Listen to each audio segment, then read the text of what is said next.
I want to first say our democracy is the way it is because we allow it.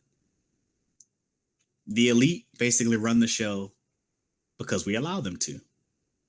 If you want to change that, the power is always with the people.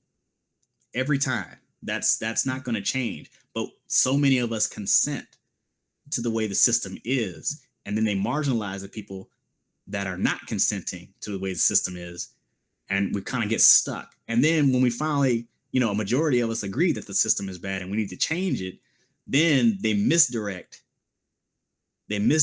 people who want to change it into thinking that supporting it is changing it.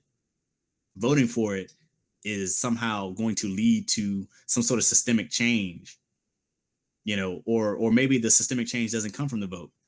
And there is some allegorical evidence to say that, yes, systemic change does not come solely from the vote. But what I will say is the Democratic corrective does rely on the vote. And it does rely on politicians' perception of whether or not they can win election or not based off of how many votes they feel they can get. So the vote is critical. It's just as critical as activism. You have to bring power to bear on these people. And when they ignore you, you have to take them out. And I don't mean physically take them out. I don't mean take a gun. I mean, literally, you have to come for them in the primary, get rid of them. And if they win the primary, if they steal it from you, don't support them and let them lose to the political opposition. And then come back next time, or even support a third party candidate and get behind that person and challenge again in that same election. But that will be the strategy towards getting your policy positions implemented in policy. It won't be supporting them and then criticizing them and talking crap about them because they don't care.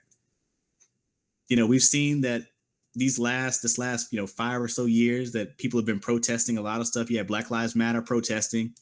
You had the Occupy movement brutally destroyed by the police, across city to city, and by the FBI. Federal coordinating authorities were also involved in breaking up the Occupy movement. So, they've already shown that they're going to basically ignore these issues. So now, we have to kind of leverage both the vote and the activism together in sync towards some sort of goal.